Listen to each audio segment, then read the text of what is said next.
place, and he had 12 brothers and sisters. I mean, his father. He committed suicide. The birthday gift is considered to be his first play. He always had a conflict, Strindberg, and he found the resolution in suicide and violence. He wasn't lunatic, but a neurotic type of character. He married a baroness who divorced her husband to marry him.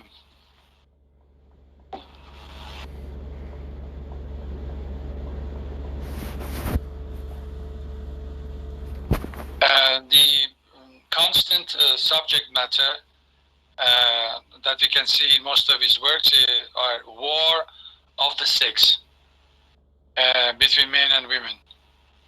And he, in his life, had an affair with an actress, and he had 2 children. And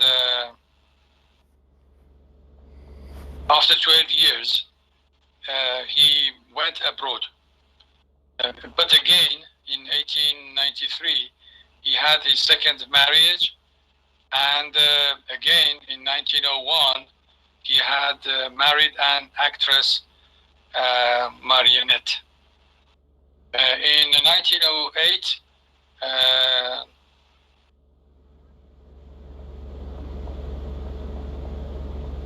he had ended his relationship with Marionette. The love was ended at that date. He could love and hate at the same time. This is one of the specifications of Strindberg. And his early work are extremely naturalistic in revolt against Swedish situation. We know that naturalism is a kind of a severe form of realism.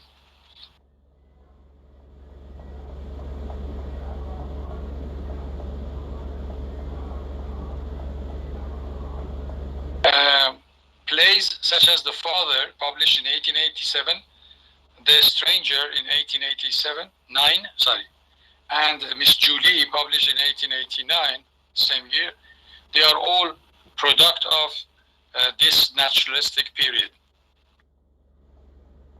Strindberg's second period productively began with Inferno, describing his illness while he was in Paris.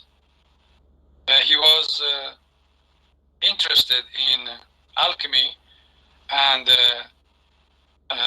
which is indicated in one of his plays, a dream play.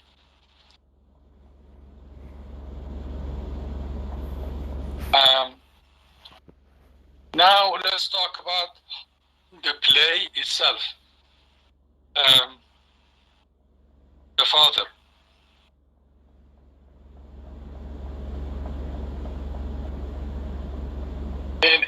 In this play,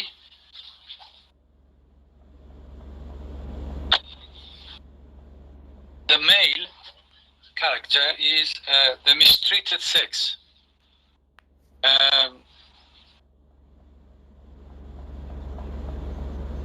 A calculated and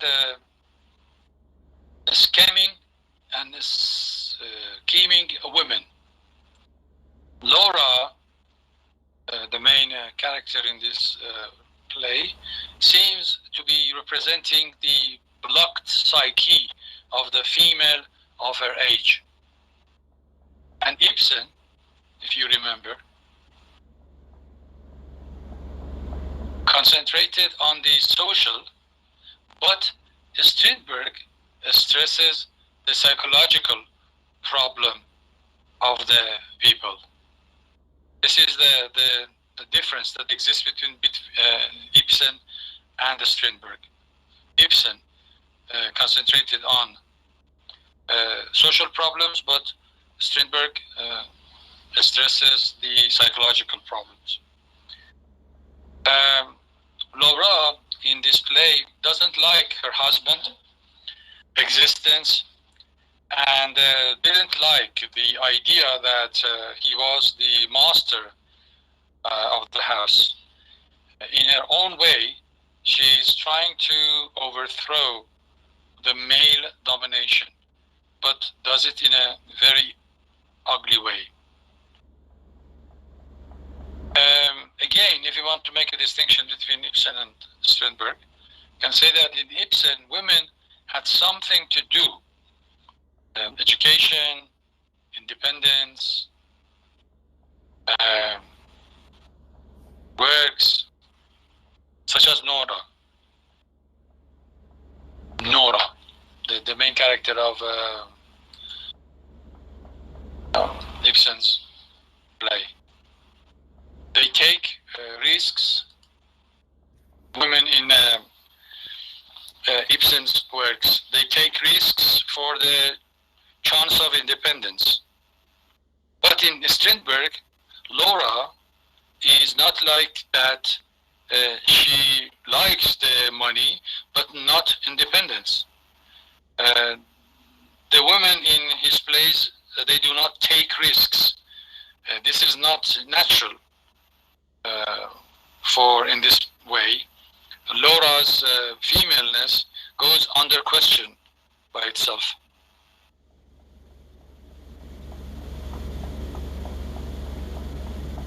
Strindberg had two conflicting attitudes about women. One is the Madonna image, the mother figure, loved, respected, holy.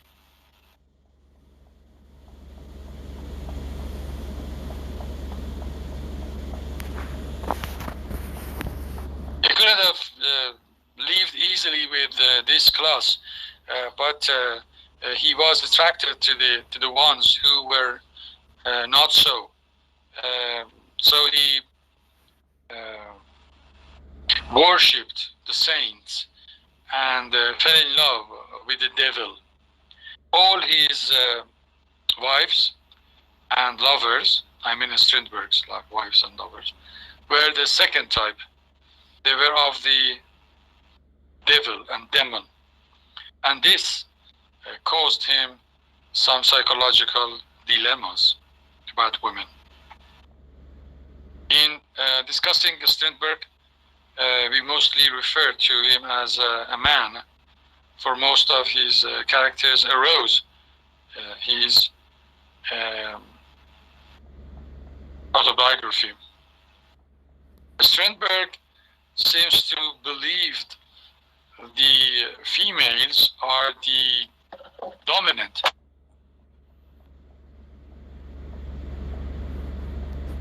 sex. She reduces her personality and dignity and duty to a creature that her only responsibility is bringing a child to this world.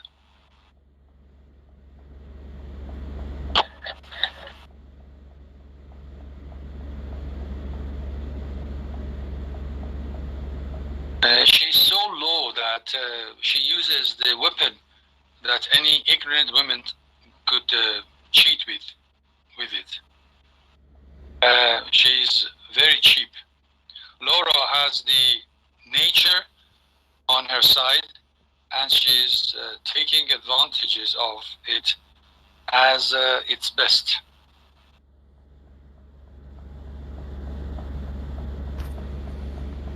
We have two male characters in this story. We have Doctor, who represents the science, and the Pastor, who represents religion. And they are both on Laura's side, both the science and religion. The captain is deprived from his hold of science, religion, and love for mother. In this case, the the nurse, the child, which refers to Bertha in the play. At the beginning, he had the child. The law is on his side.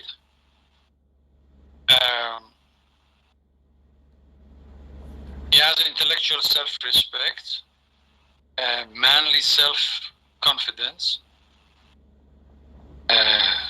rationality is rational, no doubts.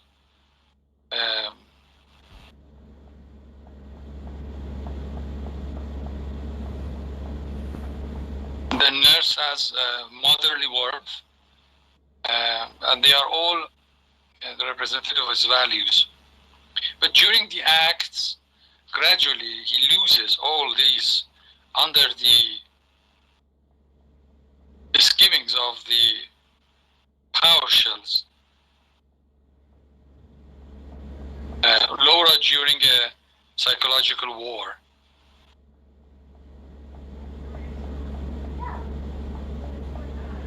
In Strindberg, the captain becomes the doll of Ibsen. Doll's House, remember? The play, The Father, has simple action, limited characters.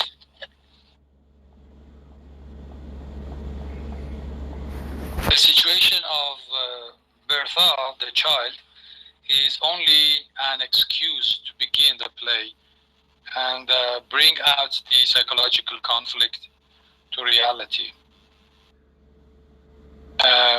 The captain is always trying to prove the manhood.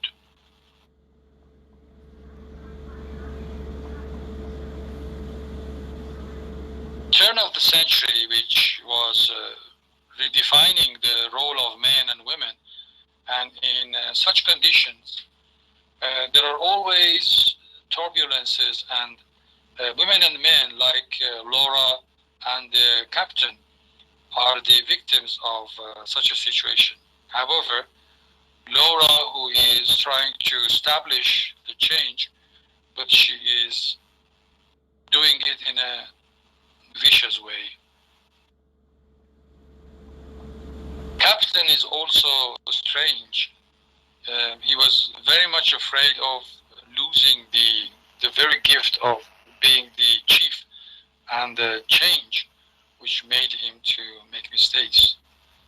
He could be less dominant, but he goes on as a master and receives that. And both are seemingly both are victims. For neither of them, nor Laura nor Captain, could make a proper definitions of what a man or a woman is. Strindberg is the first and the foremost of the playwrights who dealt with the psychological deadlocks of the male.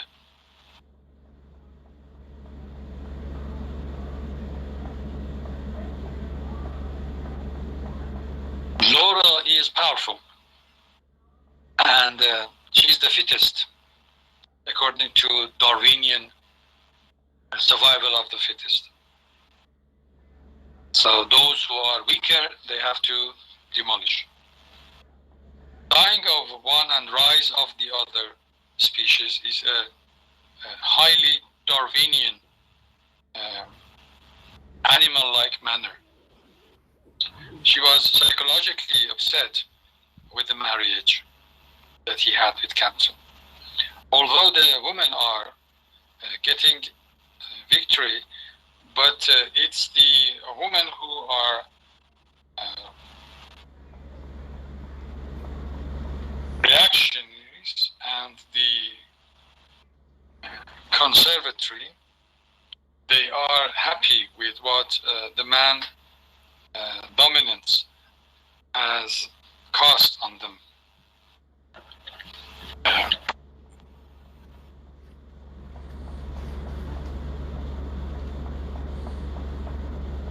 In Ibsen, if you remember, it's the women who are the progressive at the same time in present.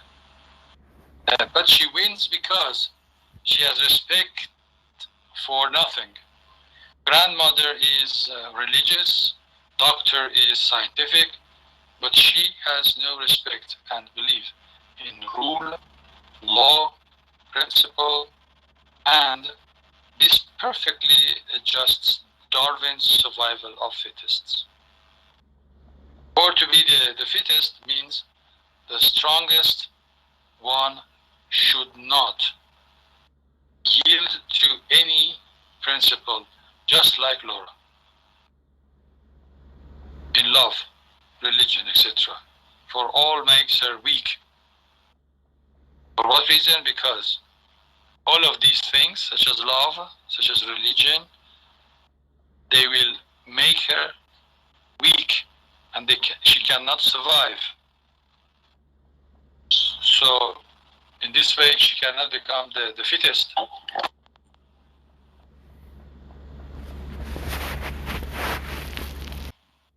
So, she was following exactly the way that Darwinian survival of the fittest was ruling. For to be the fittest means the strongest one should not yield to any principles, just like Laura. For example, in this story, in this play, we have Adam, who represents by Captain, Eve, which is Laura, and the serpent is the society,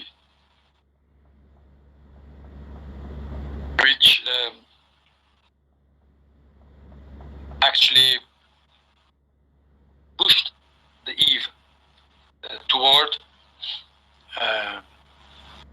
eating the forbidden fruit. Strindberg thus generally dislike the changes which prompted the women's position and also promoted their position. He approached to women and had an affair with them and thought the women are Madonna.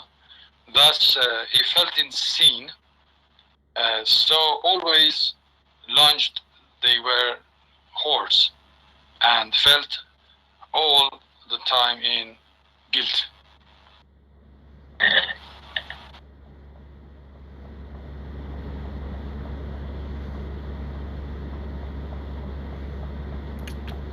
Here in this play we have psychological realism.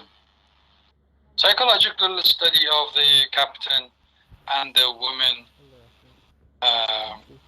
in the play is not based on plot, but the whole thing appears to be a presentation of a slice of life, or opposed the Ibsen and melodrama. This is exactly opposite to Ibsen's and melodrama, and the way he used melodrama. It's a slice of life in naturalistic manner, according to Émile Zola, who says that we are trying to show a slice of life to the readers. He is a realist because he tries to convey, per se psychological, the reality of his time. He is a naturalist because he gives us a slice of life, not wholly based on plot. Because we know that in naturalistic writings, either whether it is a play or a novel, the characters are more important than the plots. Compared with Ibsen, Strindberg sounds to be more modern in approach, for he is interested not only in objective reality, but also in the subjective attitudes of the individuals. Ibsen is more engaged with the story a view on melodrama and tragedy, but Strindberg is a forerunner of modernism.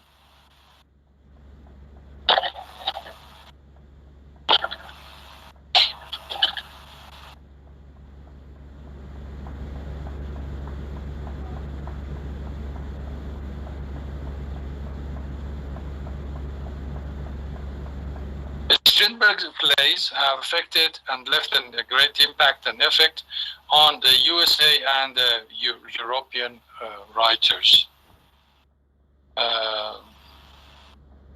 Psychological reality and expressionism plus expressionism is quite obvious in the American playwright O'Neill.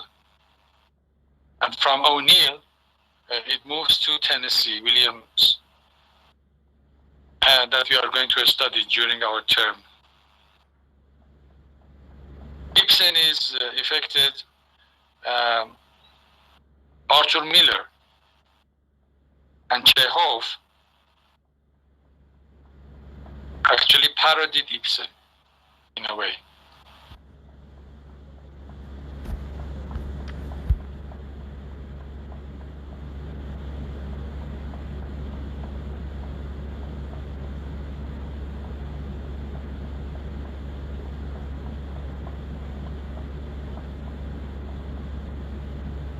Okay.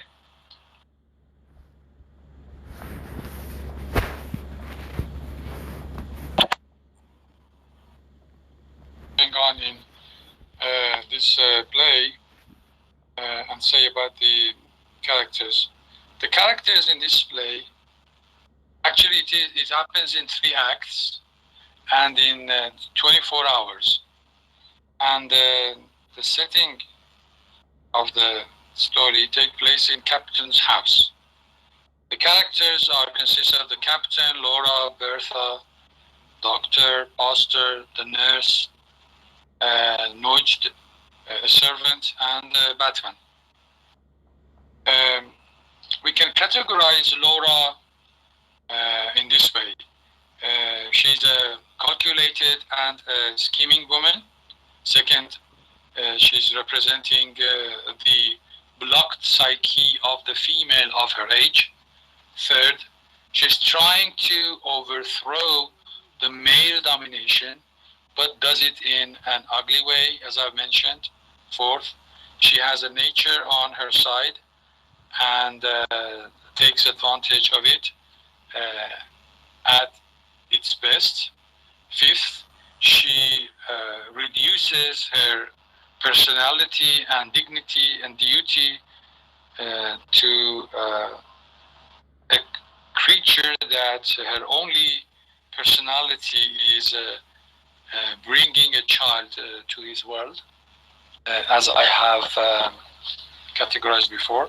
Six, she's low and cheap and uses weapon any cheap woman can.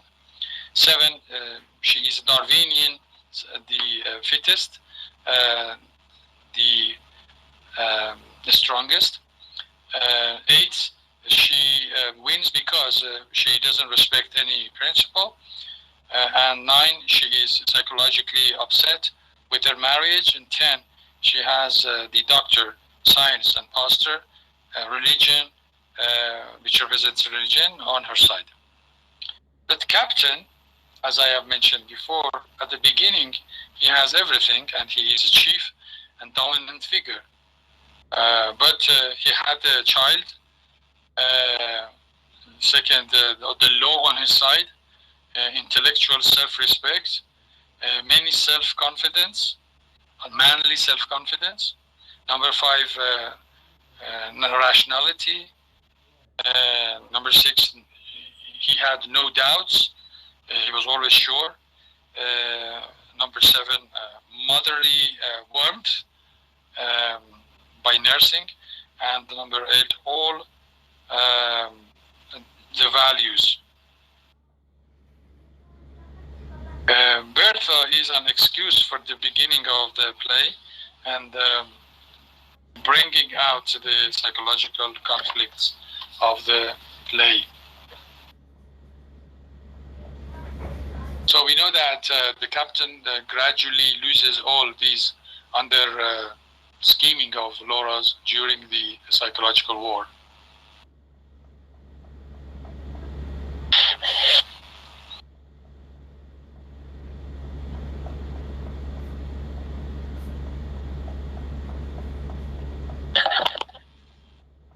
Berta, Laura and Laura and the captain are victims of the changes of the turn of the century. Laura wants the change, but do it viciously, and captain doesn't want it.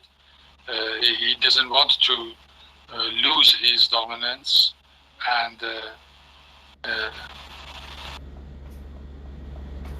stubborn. Both are victims, for neither could make a proper differentiation of what a man or a woman is. Strindberg himself seems a misogynist, someone who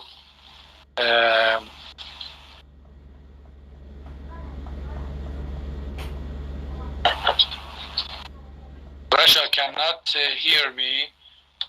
This is something wrong with your line, because I think the other friends have my voice.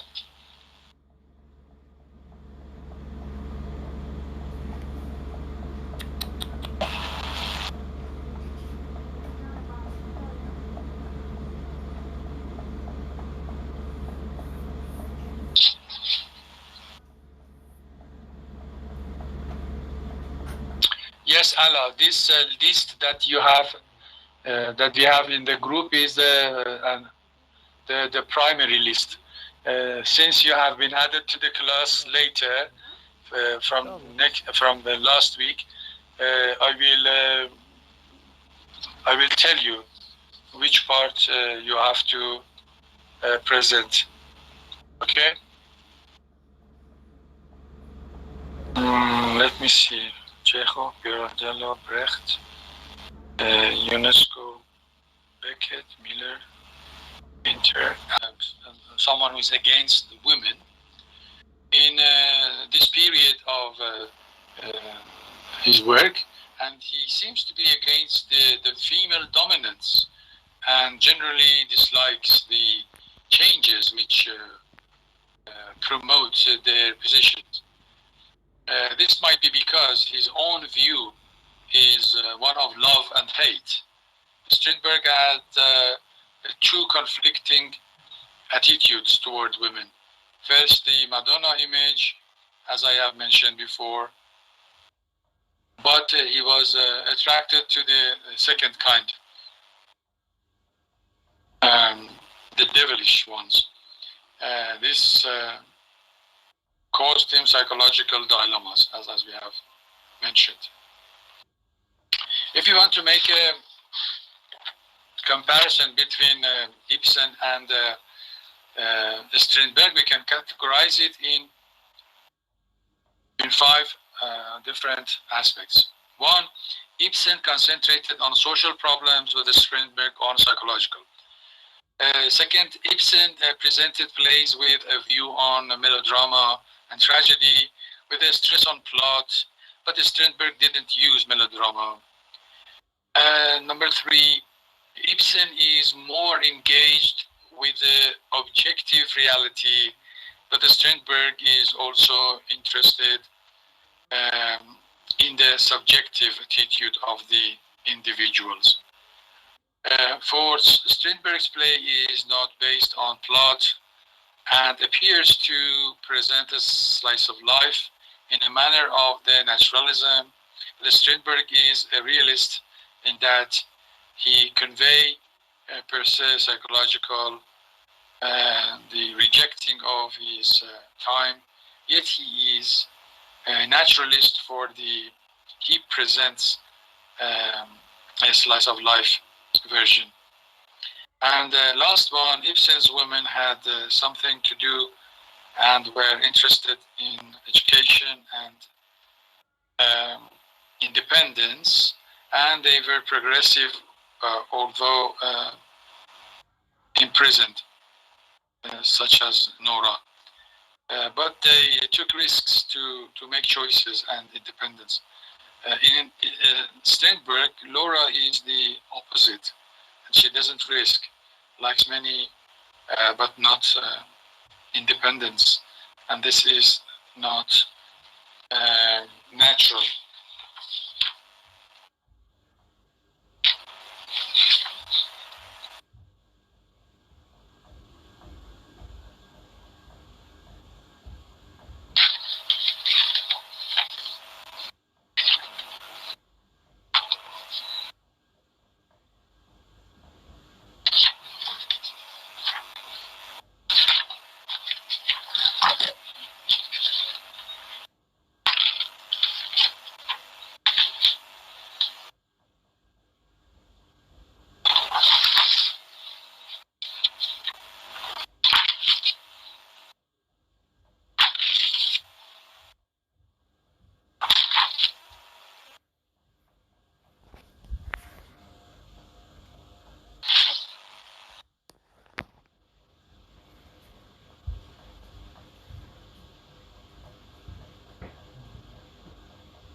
Is there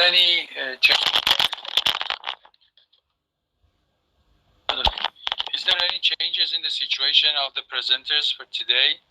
I think we had Ibtisam and Samra. Can you try again and see if you can have your microphones activated?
Okay, I'm going to try to upload your files and see if I can follow from what you have prepared here. Let me see if I can do this. Give me some time, please.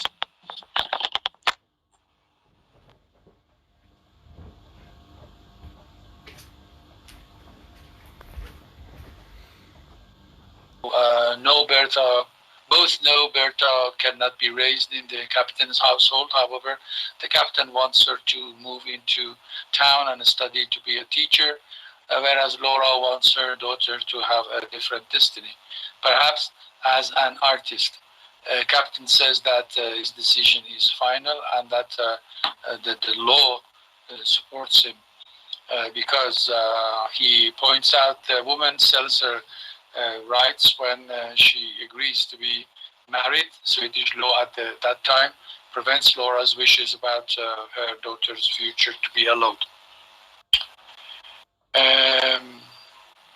The argument grows and becomes fierce, so she frames the captain to be mentally insane in order to win the decision over her daughter's future. In order to make the captain go insane, she introduces the idea that for all he knows, Bertha may not even be his daughter, implying that she had been unfaithful. Laura also intercepts his mail and lies to the influential doctor in efforts to convince him of the captain's insanity.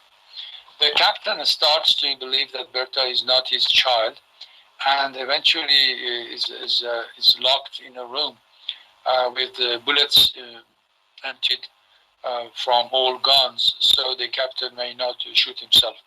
Laura, who has now swayed the long contemplative doctor and the pastor into believing the captain's perhaps now legitimate insanity, attempts to put a straitjacket on him as he comes out. You know, straitjackets are those jackets who usually they put it on people in insanity, mad people, not to hurt themselves or others. And the sleeves are too long, and usually their hands are tight at the back of their backs. If you have not read the play up until now, I think this explanation provides you with enough information about what is it about. Rather, the captain cites numerous times in literature where there were references to illegitimate fathers, labels all women as his enemy, sits on his nurse's lap in a position that almost suggests that of breastfeeding, and has a stroke on her knees. Bertha runs to her mother, who now has custody of her child.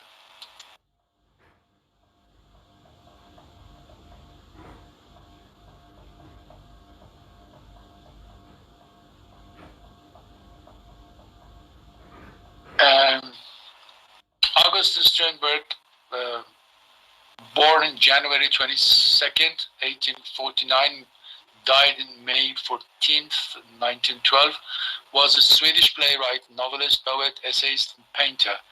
A prolific writer. Prolific means someone who works a lot and produces lots of things. Who often drew directly on his personal experience. Strindberg wrote more than 60 plays and more than 30 works of fiction, autobiographies, histories, cultural analysis, and politics during his 4-decade career.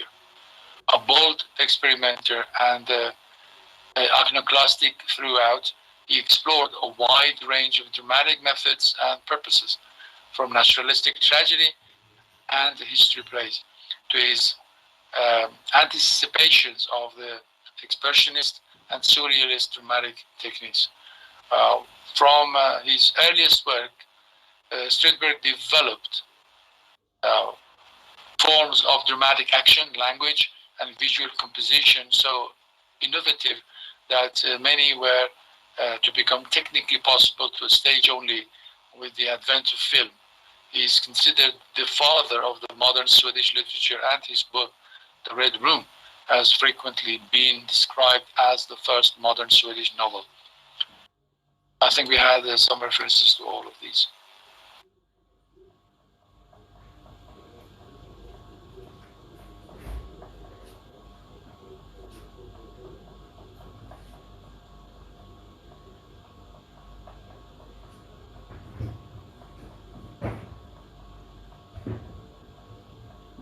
The premiere of his first major play, Master Olfo, Olof in 1881 gave him his theatrical background.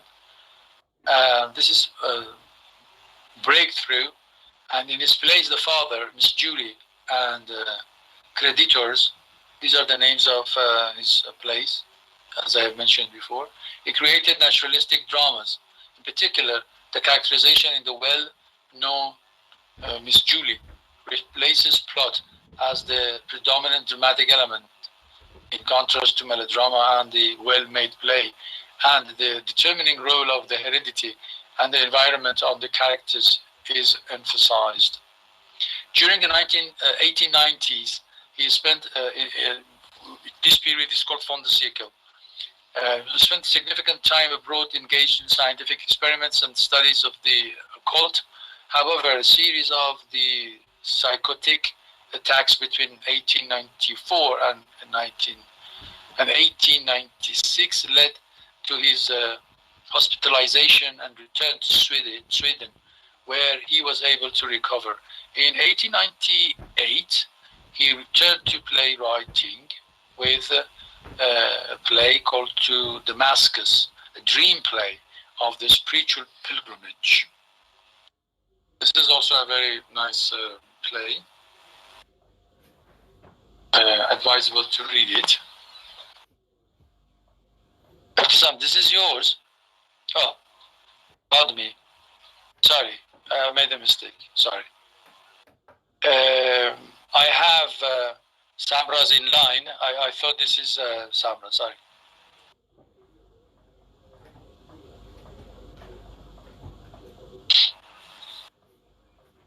Strindberg wrote The Father in 2.5 weeks in 1887, a year before Miss Julie. Both plays caused storms of protest from publishers, theaters, and public. Strindberg has been variously described as the first realist in modern drama and the founder of the expressionist theater, and he was both at different stages of his turbulent life. We know that when we say it has affected O'Neill, for example, in America, because he was also an expressionist naturalist. The play of Dream, published in 1902, with its radical attempts to dramatize the working of the subconscious by abolishing the theatrical dramatic time, space, and dividing, merging, and multiplying its characters. An important introduction to both expressionism and surrealism. He also returned to writing historical drama, the genre with which he began his playwriting career, and helped run the Intimate Theater from 1907, a small theater which gave his room plays such as The Ghost Sonata. These are the names of his different plays, which appeared in different sections or phases of his writing. Strindberg explored a wide variety of the artistic expressions, and in his native country, Sweden, he is known for his poetry, novels, and paintings. Later in life, he concentrated on chemical experiments and became obsessively determined to win recognition as a scientist. Remember, I have mentioned that he was interested in alchemists, but his experiments with alchemy pushed him to a severe mental crisis, verging on insanity, to become a mad person. The Father is perhaps Strindberg's most bitter and autobiographical play. It details his own marriage breakdown and imagined jealousies about his wife, in which they divorced in 1892. Remember, again, it was mentioned that after 8 years, they had divorced. He was married to an actress.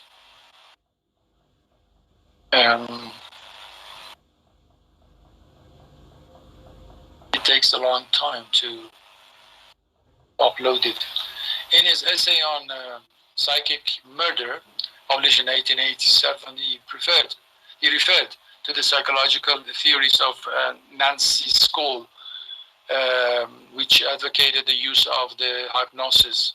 Strindberg developed the theory that sexual war was motivated not by physical desire, but by relentless human will.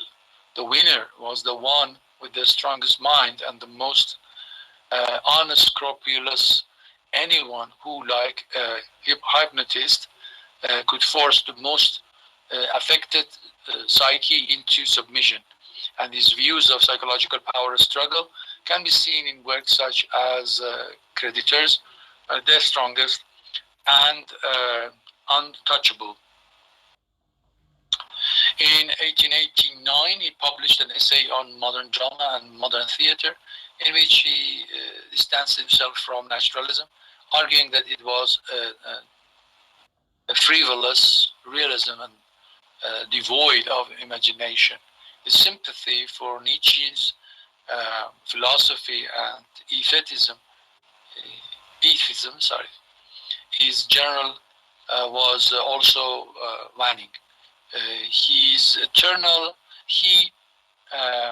entered the period of the hell crisis, during which he was suffering from psychological and religious disorders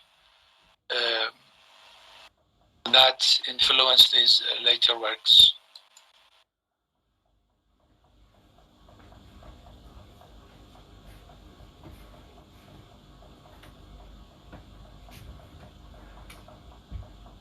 Abdissam, I'm waiting for your microphone to be opened. I don't know. Strindberg was known to be indifferent to hostile to religion and especially priests, but he underwent some kind of conversion to personal faith.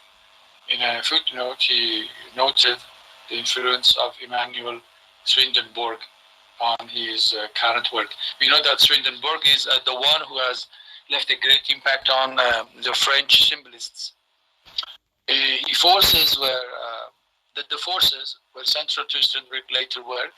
He said that the forces were an external force that caused his physical and mental suffering because they were acting in relation to the human race for their wrongdoings. This period should be here.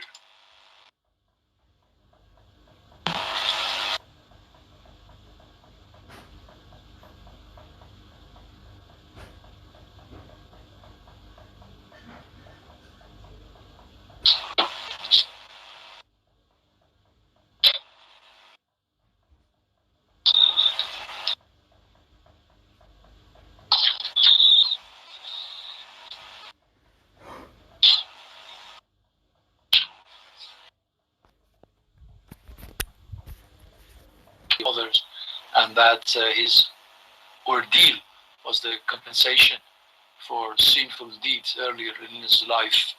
Remember, we always say that he felt kind of sinful. Strindberg later ended his association with naturalism and began using works enlightened by allegory. He is considered one of the pioneers of the modern European stage in Expressionism.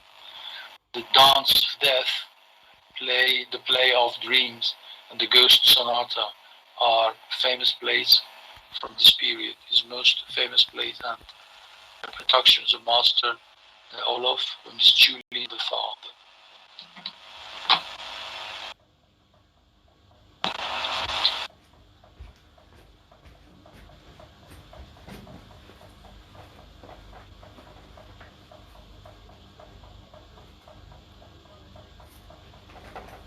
Okay, I better stop here. I'm afraid I had to leave the class a little bit earlier today. I have work to do, so we will leave the rest and also the other part for some time when we have extra time so that they can cover them again, okay? Or even at the beginning of the next session, we can have it. Next time, we will go through Chekhov by Mustafa Jawad and Ahmad Hassan. I hope that your microphones are going to be activated during the course of the class. And I want you to go through Three Sisters, if you can, during the week ahead. Wish you, all of you, the happy Eid of Fitr, and please take care of yourselves, and thank you for your presence in the class. Till next week, God bless, and take care. Goodbye.